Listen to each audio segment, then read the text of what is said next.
Ngayong araw ay huling pasyal ko na dito sa Canada kasi uuwi na ako ng Pilipinas. So for today's video ay mamamasyal nga pala kami dito sa Canada's Wonderland. Kaya ang plano nga pala namin ng pinsan ko ay sakyan namin itong pinakamalaking roller coaster. Kaya habang papasok kami sa entrance ay pinapanood namin itong mga nakasakay dito. Nagdadalawang isip pa akong sumakay dito pero pinipilit ako ng pinsan ko. At nung pagpasok nga pala namin, ito nga pala yung bumungad sa amin. Napakaganda at napakalaking fountain at malaking parang totoong bundok. At sumunod naman itong malaking Castle.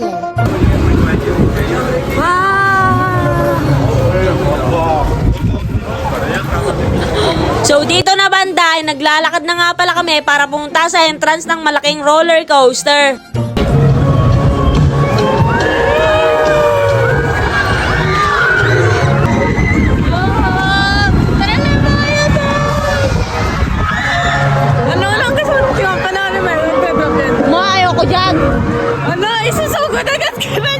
Gago, mamamatay nga ako dyan.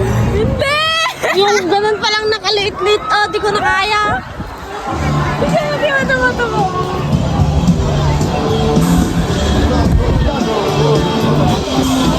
Ayan na! Ayan na!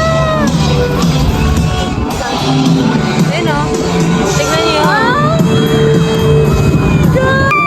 Ayaw. Ano ba? Oo! Dalawa kami kuya maganda.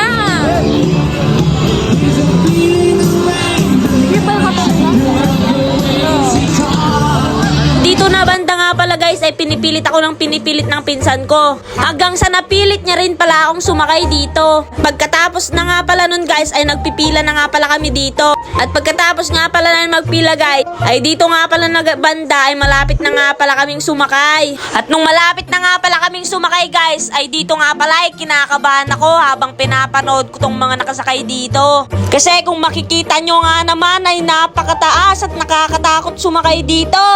Pinapanood ko lang pero parang feeling ko ako na yung nakasakay doon. Habang pinapanood ko nga pala ito, parang feeling ko may iwalay na yung kaluluwa ko. Paano pa kaya pag ako na yung nakasakay dyan? Sobrang nakakalula at nakakatakot. Kaya ito guys, panoorin nyo. Dahan-dahan ngang tumataas pero mamaya bigla kang babagsak. Tapos nakabaliktad ka pa pag nandun ka na sa dulo. Pero nung nakasakay na ako dito, ang ganda pala. Pagkatapos ko nga palang sumakay dito ay nawala yung bigat ng nararamdaman ko. Kaya ito yung the best. Kaya hanggang dito na lang. Kaya kung hindi ka pa nakapag-follow at nakapag-share at like, mag-share, like, follow ka na ba?